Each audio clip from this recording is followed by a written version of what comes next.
स्वागत अभिनंदन करते हुए साथियों, बड़े ही दुख का विषय है कि आज हम जिस विषय को लेकर बैठे हैं वो अपने देश का विषय है। साथियों, एक दिन टीवी में मैं टीवी देख रहा था रात को, टीवी में कुछ जेएनयू विद्यालय के छात्र नारा लगा रहे थे, भारत तेरे टुकड़े होंगे इंशाअल्लाह इंशाअल्लाह, अफजल गुरु जिंदाबाद, एक अफजल मरेगा 100 अफजल जिंदा लेंगे, हर घर से अफजल निकलेगा। ऐसे ऐसे नारे सुनकर साथियों 3 रात तक मुझे नींद नहीं आई कि कौन से देश में ये नारे लगाए जा रहे हैं, कौन सी यूनिवर्सिटी में नारे लगाए जा रहे हैं, जहां से IPS RS प्रकार के विद्यार्थी आते हैं। उस यूनिवर्सिटी से भारत जैसे देश जिसने लाखों करोड़ों यात्राएं सैकड़ों भी यहाँ पर जो भी आता है हर एक को शरण दी, उस देश में खाकर, उस देश की रखाकर उस देश के खिलाफ में बोलना ये कहां तक सही है।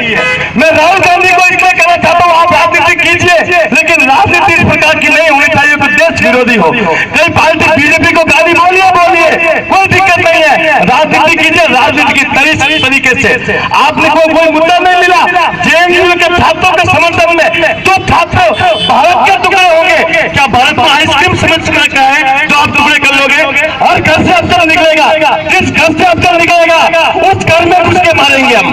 आज क्या हम भारतीय जनता पार्टी के कार्यकर्ता है, पार्टी को एक साइड में रखेंगे, पहले देश भक्ति है। एक कहानी सुनाता हूँ आपको। बहुत पहले एक शैलिकोस नाम का शासक आया था भारत पे हमला करने के लिए। चंद्रगुप्त नाम का शासक था, शैलिकोस उससे हार गया। तब उसको देश पे शासन करने की एक सूझ बुझी, उसने अपनी बहन हेलेन का विवाह चंद्रगुप्त के साथ रखने का प्रस्ताव किया। चंद्रगुप्त का गुरु था चाणक्य। चंद्रगुप्त ने पूछा, गुरुजी मेरे पास प्रस्ताव आया है, शैलिकोस ने अपनी बहन का विवाह मेरे साथ करने का कहा है। चंद्रगुप्त चाणक्य ने कहा, विवाह करो कोई बात नहीं, लेकिन आपका उत्तराधिकारी कोई विदेशी माता का अगर भारत का उत्तराधिकारी हो गया तो उस देश के बारे में नहीं सोचेगा। जैसे कुछ दिनों पहले थाना के कांग्रेसियों ने थाने में जाकर कैलाश चौधरी के खिलाफ में FIR दर्ज कराई। कैलाश चौधरी भारतीय विधायक भारतीय जनता पार्टी से किसान मोर्चा के प्रदेश अध्यक्ष है, उनके खिलाफ में मुकदमा दर्ज कराया कि उन्होंने राहुल को ऐसे कैसे कह दिया। अरे मैं आपसे निवेदन करना चाहता हूँ, जब जेएनयू में अफजल गुरु को शहीद का दर्जा दिया गया, जब पठानकोट में आतंकवादियों ने हमला किया, अपने देश के नागरिक मारे गए, तब आपने मुकदमा दर्ज क्यों नहीं कराया उन आतंकवादियों के खिलाफ में? तब कहां मर गई थी आपकी सहनशीलता? तब क्या हो गया था आपको?